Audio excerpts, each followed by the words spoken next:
সেই বাড়ির ছেলে এখন 20 টাকা বেতনে একটা সেরেস্তাদারে কাজ করে। 20 টাকা বেতন, তবুও অহংকারী পিতার কাছে ফিরব না। এতটা আত্মসম্মান যেমন একদিকে, অপরদিকে আরেকটা জিনিসের প্রমাণ আমরা পাই যে সম্পত্তির প্রতি কোনো লোভ ছিল না, তার নেই, প্রথম থেকে তার নেই। সবাই তো সমান হয় না বাবা। যাই হোক, সবাই ফিরে এলো, 2 বার 3 বার 4 বার, কিন্তু ফেরাতে আর পারলো না। যখনই ফিরে আসে, এসে জিজ্ঞেস করে, কি গো লালা আসে? জমিদার বাবু তো যেতে পারছে না, শয্যাশায়ী হয়ে গেছে। একটাই কথা, আপনি কি করেছেন জানি না, কিন্তু পুত্র তো আপনার বদনটাও দর্শন করতে চায় না। আরো শোকটা বাড়তে শুরু করলো। অবশেষে পুত্র শোকেই জমিদারের প্রাণ চলে গেল। এই জন্য বলে অহংকার করো না। অহংকারের জায়গায় আসতে অনেক সময় লাগে, লাগে না? জ্ঞান থাকলে অহংকার হয়, রূপ থাকলে অহংকার হয়, অর্থ থাকলে অহংকার হয়, কিন্তু একদিনে তো তুমি জ্ঞানী হয়ে যাও। তোমাকে জ্ঞানী হতে বহুদিন সময় লেগেছে, 10 বছর সময় লেগেছে, কম করে ধরলাম। 10 বছর সময় লেগেছে ওই জ্ঞানী হয়ে অহংকারের জায়গায় পৌঁছতে, 10 বছর সময় লেগেছে ওই অহংকারের জায়গায়, ওই জ্ঞানের জায়গায় পৌঁছে তুমি অহংকার করো, 10 সেকেন্ডে তোমাকে ধুলোয় মিশিয়ে যে তোমাকে অহংকারের জায়গায় এনেছে। অহংকার দেখিও না, সে অহংকারটা পছন্দ করে না। তাই হোক, লালা বাবুর পিতার প্রাণ চলে গেল। এইবার উপায়, লালা ছাড়া জমিদারি গ্রহণ করার আর কেউ নেই, দ্বিতীয় কোন সন্তান না। সবাই এসে কাকুতি মিনতি করে লালা বাবুর চরণে ধরে বললেন, যার প্রতি আপনার অভিমান সেই তো নেই, আর অভিমানটা কার প্রতি আপনি রাখেন? আপনার জমিদারি আপনি গ্রহণ করুন, আপনাকে কেউ আর বাধা দেবে না, আপনি যাকে খুশি দান করবেন, যেমন খুশি ভাবে আপনি আপনার জমিদারি চালাবেন, আপনি ফিরে চলুন। লালাবাবু ফিরে এলেন, লালাবাবু ফিরে এসে জমিদারি গ্রহণ করলেন। লালাবাবু জমিদারিতে সবাই ভালো আছে। দেখতে দেখতে লালাবাবু বিবাহ যোগ্য হলেন। কাত্যায়নী নামে এক সুকন্যার সঙ্গে লালাবাবুর বিবাহ হয়ে গেল। বছর ঘুরলো, লালাবাবুর একটা পুত্র সন্তান হয়েছে, ঘড়ির কাঁটা ঘুরে হয়ে গেল। লালাবাবুরও পুত্র সন্তান, 7 করে নাম রাখলো নারায়ণ। এখন নারায়ণ বড় হচ্ছে,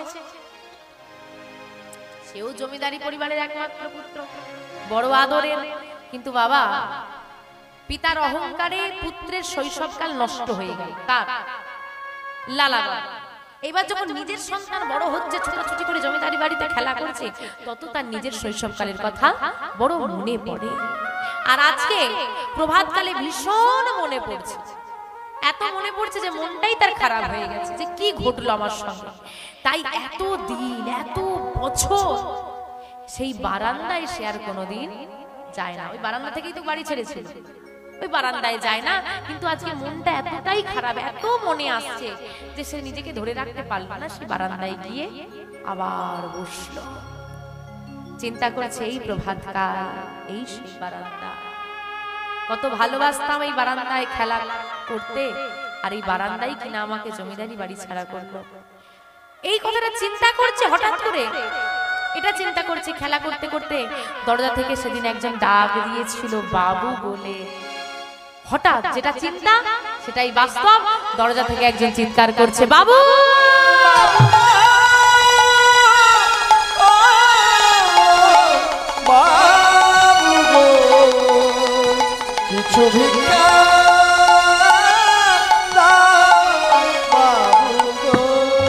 চমকে উঠলেন তিনি, কি ভুল শুনলাম? মনের ভোগ না, এতটা ভুল শোনার মানুষ তো আমি নই। ঠিক শুনেছি, কার একটা চিৎকার ভেসে এলো। এই বারান্দা, এই প্রভাতকাল, এই সেই চিৎকার। তাহলে কি আমার জীবনের সেই অভিশাপটা আবার ফিরে এলো? ছুটতে ছুটতে তিনি জমিদারি বাড়ির বারান্দা পরিত্যাগ করে দরজার সামনে এসে দাঁড়িয়ে চমকে উঠলেন, কি সেই রুগ্ন গায়ে দেহ, সেই কাঁধে ভিক্ষার ঝুলি, সেই গায়ে নামাবলি, ললাটে চন্দন। কে তুমি? কে তুমি? বলো না, বলো না, তুমি কে? আস্তে আস্তে তিনি উত্তর দিলেন, বাবু, যারা ভিক্ষার ঝুলি কাঁধে নিয়ে দরজায় দাঁড়ায় তাদের একটাই পরিচয় হয়। কি পরিচয় হয়? নাম নাম বাড়ি কোথায় কিছু জানা দরকার নেই। কে এসেছে? বাবু গো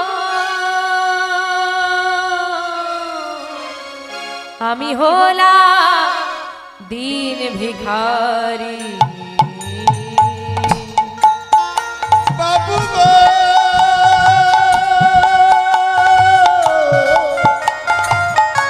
আমি হলাম দিন ভিখারি। বাবু গো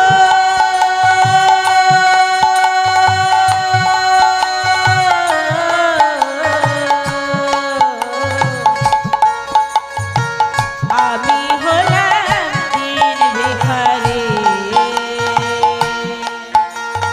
তুমি ভিখারি? কেন ভিক্ষা করো?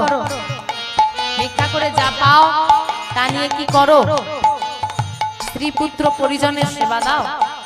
না না বাবু, আমার স্ত্রী পুত্র পরিজন কেউ তো নেই। কেউ নেই যখন ভিক্ষা করো কেন? বাবু আমার স্ত্রী পুত্র পরিজন কেউ নেই, আমার ঘরে একজন আছে। ওই একজনের জন্য আমি ভিক্ষা করি। কে সেই একজন? কে জানো বাবু? আমার ঘরে আছে গিরিধারী।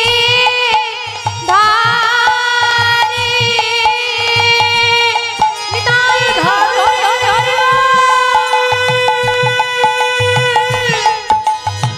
ও গিরিধারী আমার ঘরে আছে গিরিধারী।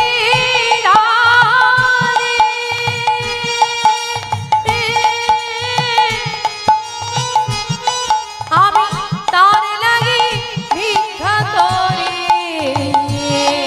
আমার ঘরে আছে গিরিধারী।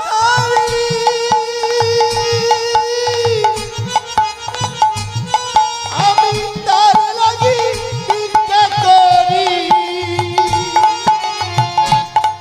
তারে সেবা দিয়ে পাই গো প্রসাদ। আমাকে পাই গো প্রসাদ। সেবা দিয়ে পাই গো প্রসাদ। আমাকে পাই গো প্রসাদ। এই তো আমার রীতি। আমি হলাম দিন ভিখারি। বাবু গো নিতাই হরি হরি বল, হরি বল। আমি হলাম দিন ভিখারি। বাবু গো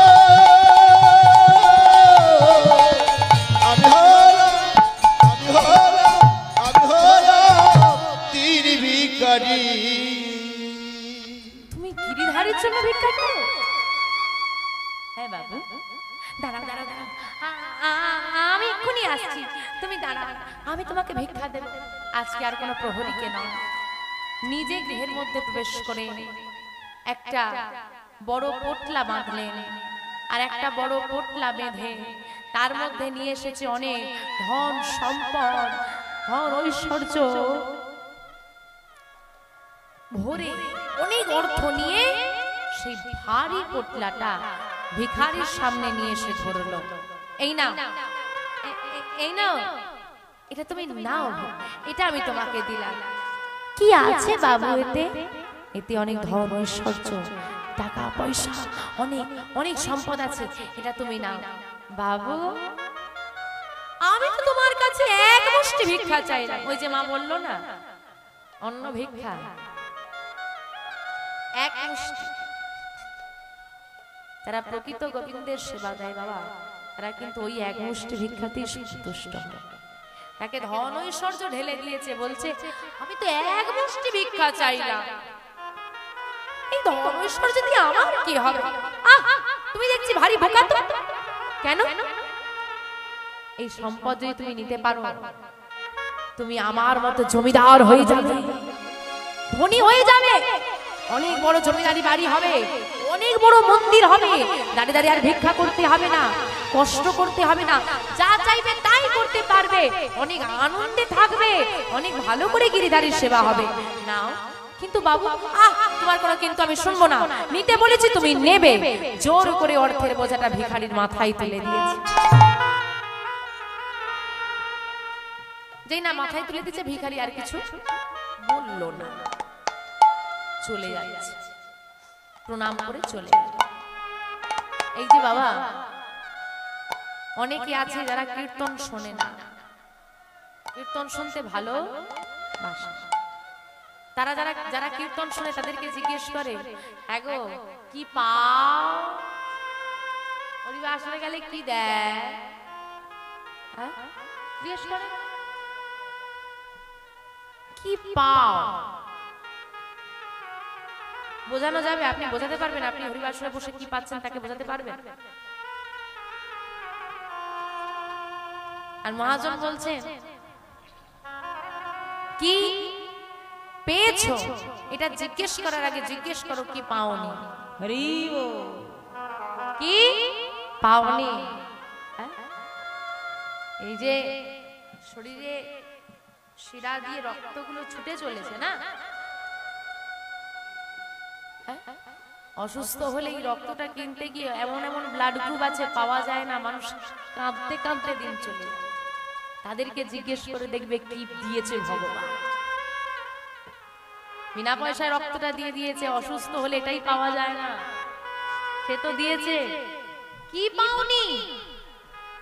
নিঃশ্বাস নিতে পারছো, বেঁচে আছো, আর কি চাই? অনেক টাকা আছে, গোবিন্দ যদি নিঃশ্বাসটা বন্ধ করে দেয়, কিনে আনো দেখি। এই প্রাণ বায়ু যদি চলে যায়, কত টাকা আছে, কিনে নিয়ে এসে দাও দেখি। তাহলে কি পাওনি? অমূল্য রতন নিয়ে বসে আছো, এই দেহ। তাই সে ভিখারি চলে গেল, কিছুটা দূর সে এলো, দাঁড়ালো, এদিক ওদিক তাকালো, কি যেন চিন্তা করলো, মাথা থেকে অর্থের বোঝাটা নামালো, পাশের জলাশয়ে সজোরে নিক্ষেপ। আর লালা বাবু তখনও দরজায় দাঁড়িয়ে দাঁড়িয়ে ভিখারিকে দেখছে। এই দৃশ্যটা দেখার পরে লালা বাবু নিজেকে স্থির রাখতে না পেরে চিৎকার করে বলে উঠলো, ভিখারি! ওরে ভিখারি,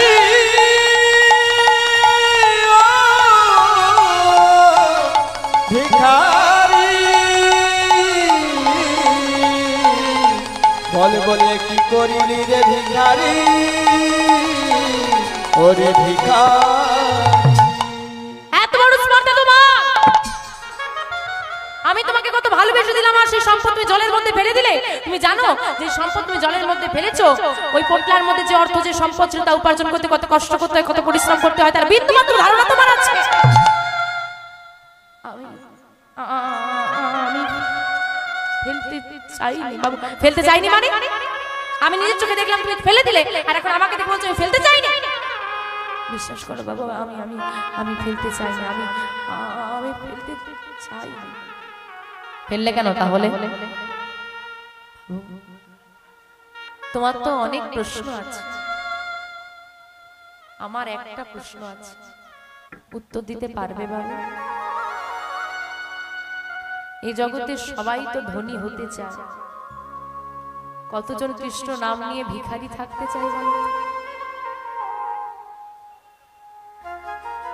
ধন সম্পদের প্রতি আসক্তি তো সবার থাকে, কতজন কৃষ্ণ চরণের দাস হবে বলে সব ছেড়ে আসতে পেরেছে?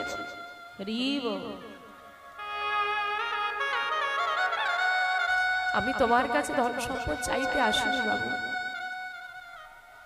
আমি এক মুষ্টি ভিক্ষা চাইতে এসেছিলাম। আর তুমি কিনা আমাকে সম্পদের বোঝা মাথায় চাপিয়ে দিলে বাবু। আমি তো চলেই যাচ্ছিলাম, আমি তোমার সম্পদ গ্রহণ করলাম না।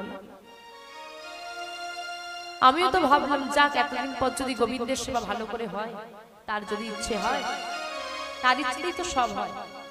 তার যদি ইচ্ছে হয় যে এতদিন পর তার বড় মন্দির প্রয়োজন, তার সেবার প্রয়োজন, তাই না হয় হবে। এই বাসনা নিয়ে যখন সম্পদ নিয়ে চলে যাচ্ছিলাম, কে যেন আমাকে পাশ থেকে ডাকলো, ডেকে বললো, ওরে ভিখারি! অবশেষে তুইও ভক্তির বোঝা নামিয়ে দিয়ে অর্থের বোঝা তুলে নিলি।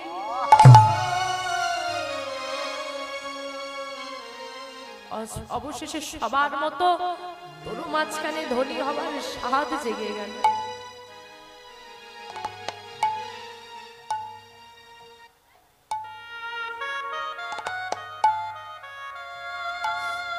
লালা যদি জমিদার হয় তুই কি জমিদার নয় রে?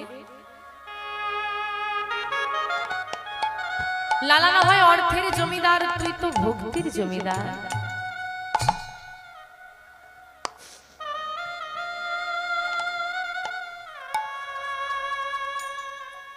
অর্থ সবার ঘরে থাকে, ভক্তি সবার ঘরে।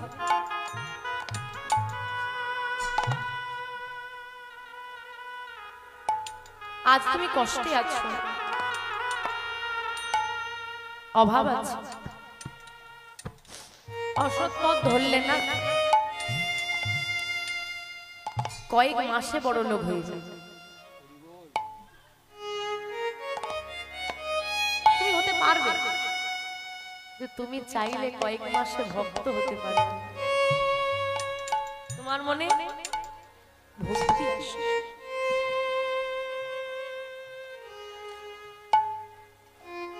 অর্থ এই জাগতিক জগতেই থাকবে, ভক্তি থাকবে আবার সঙ্গে। ভক্তি সাধনার ফল, সাধনা সবার হয় না।